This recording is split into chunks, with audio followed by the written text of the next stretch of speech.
Hello. I hope this finds you, your family, your loved ones healthy and safe in this difficult and strange time. Who could have predicted a little more than 4 months ago when the spring semester of 2020 began that it would transpire the way it did? Surely no one. I want to begin this ceremony by thanking the many people who are watching it, the faculty, staff of the School of Liberal Arts, as well as those, of course, in the greater Tulane community, for a remarkable experience and a remarkable amount of work, flexibility, compassion, and effort over the last several weeks and indeed months as we made this most massive transition from our usual operations to an online remote environment. The work that was done by so many was truly heroic and allowed us to have a semester, despite all of the challenges, that was successful. Not to say there wasn't hiccups, as we've said before, of course, but really having that flexibility and the ability to put at the very center of our effort our students and our teaching, and of course the work of the school was really something that I appreciated and that all of us appreciated greatly. Now, imagine yourself under that tent and on the Newcomb Quad that we like to gather under to celebrate this end of the spring semester, and of course to celebrate the efforts of our faculty and our staff. Imagine that jazz quartet or quintet, is it, that plays and a nice buffet, some drinks as we sit there under the lawn. And I know we all miss that, as so many of the things that we missed this semester. But rather than ignore the ceremony and especially the celebration of our faculty and staff for their many achievements and our special commendations, we wanted to make sure that we did have some sort of ceremony. It certainly doesn't substitute for what that party would have been like, which could have brought us all together as we like.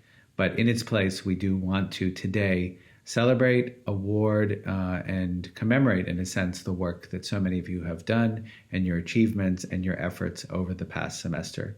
Needless to say, in picking out some exceptional individuals who we celebrate today, that does not mean that we don't want to remember and celebrate all of us in the community, the faculty, the staff, the administration, the members of the Dean's Office, and the many institutes, and the band, and the Summer Lyric Theater, and the Shakespeare Festival, the Carroll Gallery, the Mari Research Institute, and of course our allied institutes in Stone and Murphy and Newcomb Institute. So just a big thank you to all and a celebration of your incredible work and achievements. I know I'm not alone when I say that I can hardly wait for the opportunity to gather again in person and to see you all again in the many ways in which we come together as a community. And now we move to the awards. The first award is the School of Liberal Arts Research Award. This year, it is awarded to Professor Marcello Canuto of the Department of Anthropology. Professor Canuto is a world-renowned archaeologist whose expertise is the socio-political organization of the ancient Maya. He is both an academic and an administrative appointment. He is professor of anthropology, for which he teaches classes on the archaeology of Mesoamerica, as well as a wildly popular class on hoaxes in archaeology. And on the administrative side, he is the 5th director of the storied Middle American Research Institute, or MARI, which was founded at Tulane in 1924 and is one of the world's premier institutes dedicated to the study of Mexico and Central America. Over his career at Tulane, Marcello has won several $100,000 in research grants, and just this year he secured almost $1 million in funding from the HITS Foundation to support a complete overhaul of MARI's GIS, or Geographic Information System, laboratory. These improvements promise to make MARI's lab one of the premier GIS laboratories in the Gulf South. Among Marcello's most important and highly publicized work is his co-authored 2018 paper published in Science, certainly a top-tier journal, reporting the surprising results of his research team's LIDAR, or Light Detection and Ranging surveys in Guatemala. This groundbreaking contribution detailed the discovery of previously unknown ancient cities in lowland Guatemala via the use of this technology. Now, LIDAR sees previously unseen settlements by penetrating dense jungle plant cover from the air. Among the many findings revealed in the paper, Professor Canuto, Tulane researcher Francisco Estradabelli, and their team discovered 61,480 ancient structures, yielding an estimated population size in northern Guatemala of around 7 to 11 million people during the height of the late Classic period, which is about 650 to 800 in the Common Era. Now, since arriving at Tulane in 2009, Marcello has published 9 peer-reviewed journal articles, 13 chapters and edited volumes, 16 papers for academic conference proceedings, and 11 technical reports, as well as giving 67 presentations at academic conferences in both national and international venues. His innovative fieldwork promises to bring more renown to Tulane and to the School of Liberal Arts. We are proud to recognize him with this award. Congratulations, Marcello. The next award is the School of Liberal Arts Service Award. This year's Outstanding Service Award is presented to Suzanne Lusnia, Associate Professor and Chair of the Department of Classical Studies. Suzanne has a long and impressive record of service to her department, the university, and the School of Liberal Arts. After a long stint as the first executive director of Tulane's Center for Engaged Learning and Teaching, or CELT, Suzanne took on the chairship of the Department of Classical Studies. In her role as chair, she has successfully helped to mentor new faculty, new junior faculty, and strives to create community in classical studies even during the COVID-19 by hosting regular department happy hours on Zoom. Now, while many would find a department chairship more than enough in terms of service, Suzanne has taken on a number of other roles in the School of Liberal Arts. She was instrumental in creating our new LERC-affiliated fellowship at the American Academy of Rome, a new fantastic opportunity for a Tulane faculty member to spend a month in residence at the American Academy in Rome. A former fellow and a former director of the AAR Summer School in Classical Studies, Suzanne continues to serve as Tulane's liaison to the American Academy. Suzanne has also served the School of Liberal Arts on the executive committee and was recently elected to be the faculty secretary. So we will have her sage presence with us on stage at faculty meetings this fall. As if all of this weren't enough, in the midst of the COVID-19 pandemic, Suzanne agreed with enthusiasm and little hesitation to co-chair our School of Liberal Arts faculty task force on teaching during the crisis. She agreed to this appointment even at the last minute at the end of a harrowing semester we all experienced. Her appointment was in recognition of her many skills, from pedagogy to research to faculty mentoring and engagement. Suzanne is a thoughtful, rational presence, and she has the trust and respect of her faculty colleagues. She genuinely cares about improving life at the university for everyone, and is incredibly generous with her own time in working towards that goal. It is a pleasure and an honor to have her as a colleague and as a member of our faculty, and it gives me great pleasure to award her this year's School of Liberal Arts Service Award. Congratulations, Suzanne. The next award is the April Brayfield Teaching Award. This year, the award is made to Roxanne Davila of the Department of Spanish and Portuguese. Roxanne Davila had one of the toughest jobs in mid-March 2020. Namely, how do you transform 50 sections of the basic Spanish language course to an online-only environment? How do you calm over 800 students, support those instructors, and all the while teaching your own courses and being attentive to the changes on the horizon? Roxanne Davila manages, supervises, and coordinates the largest language program on Tulane's campus, which requires providing mentorship and training to 24 instructors, including graduate students and adjunct faculty. She creates all curriculum, assessment tools, and supplementary material for nearly 100 Spanish language sections per year.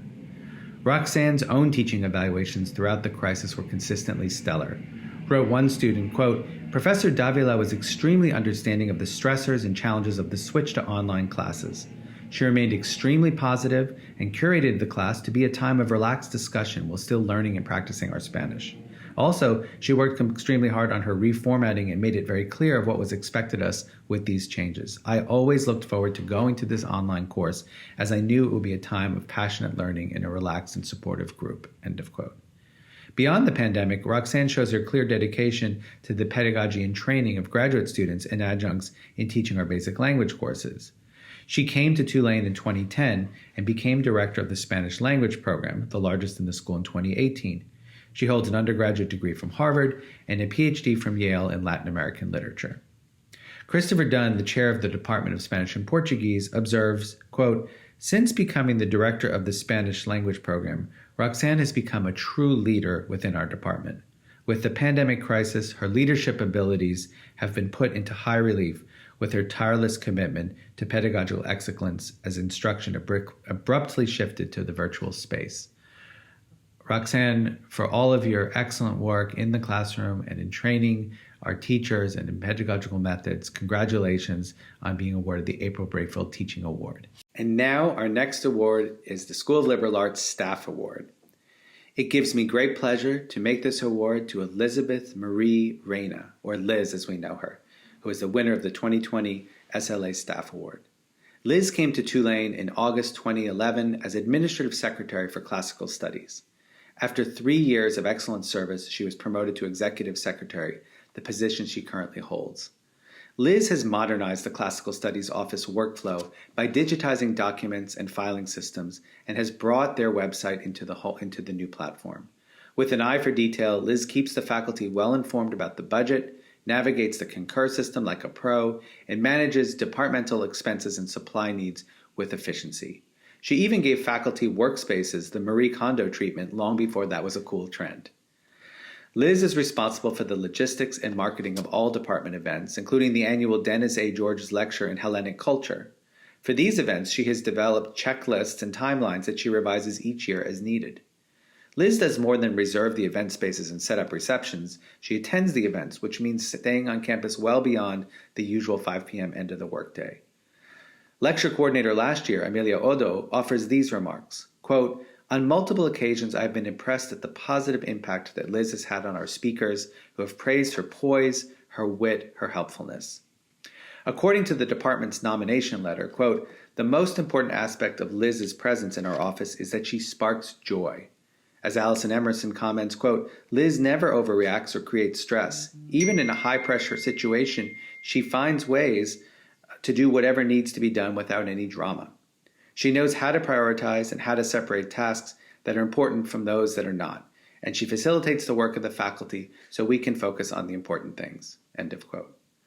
Liz brings a warmth and bubbly enthusiasm to everything she does, embracing life among classicists with unparalleled gusto, referring to her faculty as the classy classicists.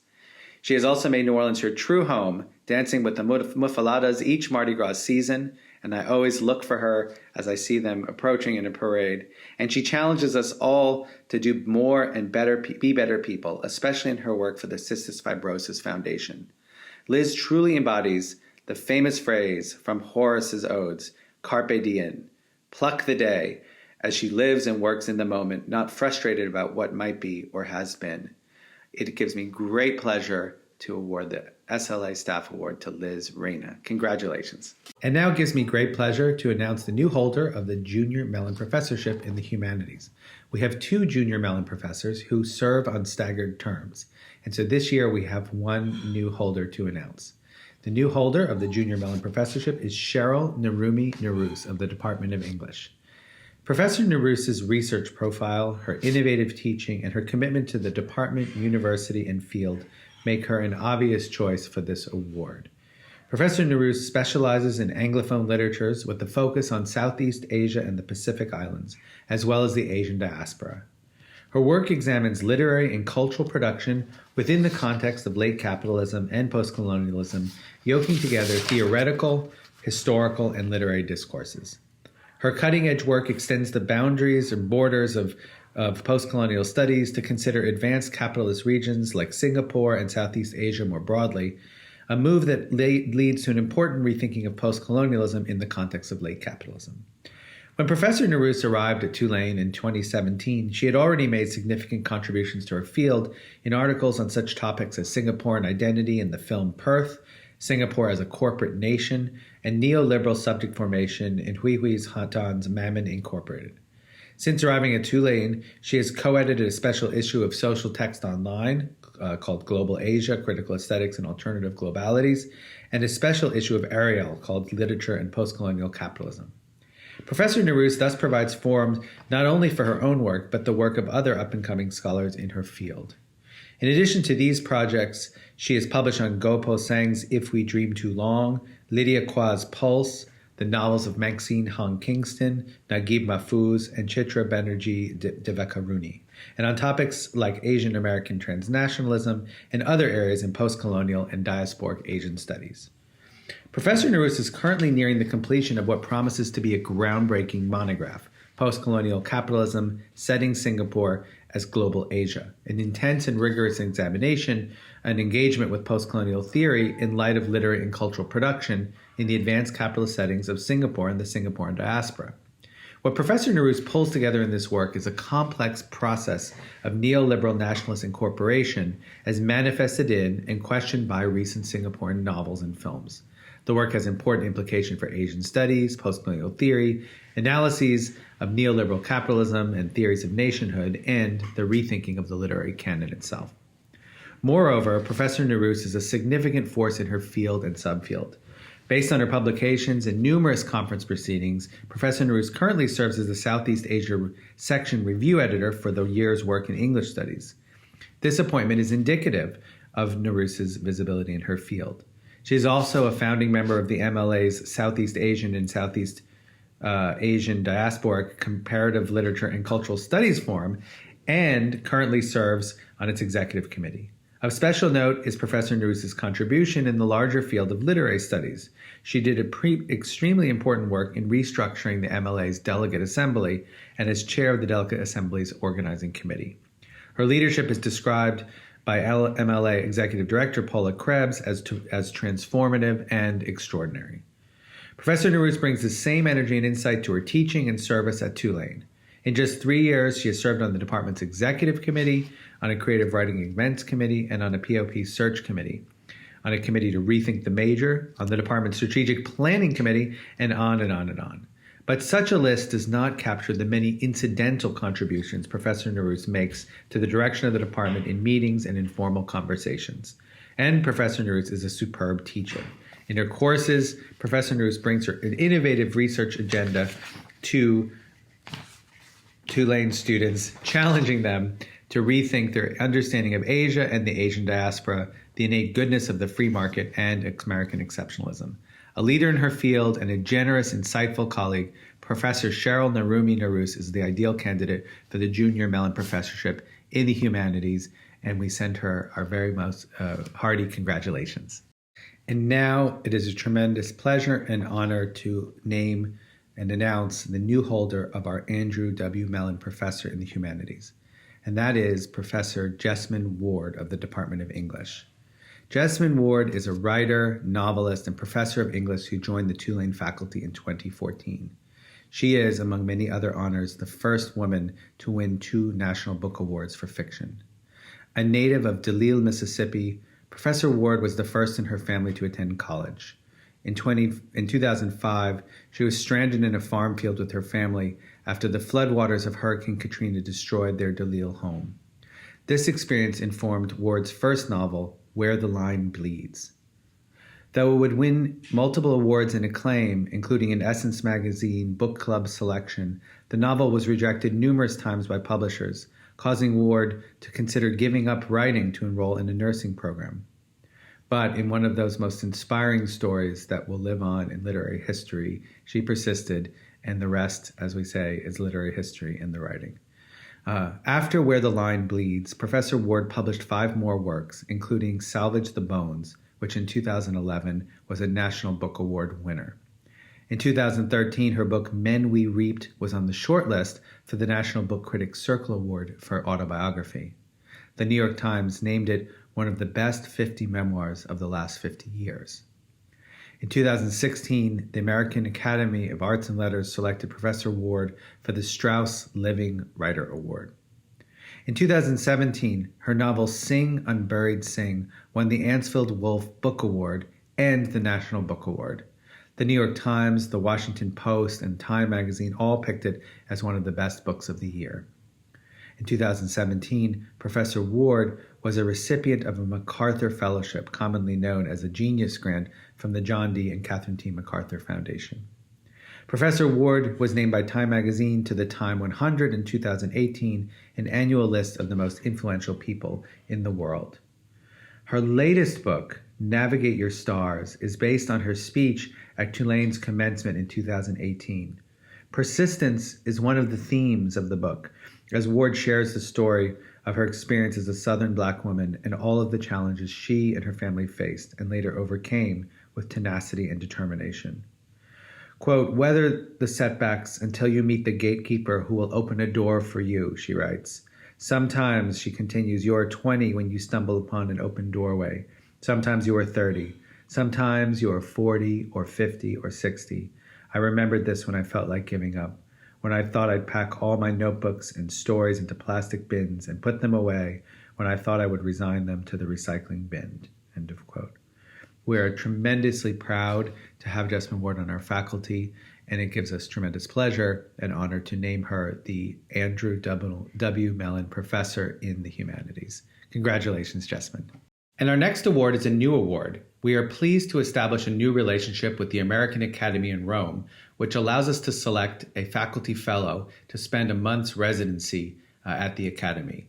This year, we had quite a vigorous competition and numerous excellent applications, and the selection committee had a difficult choice to make. We're pleased to announce that Professor of Art Teresa Cole is the winner of this year's Lurcy-affiliated fellowship at the American Academy in Rome.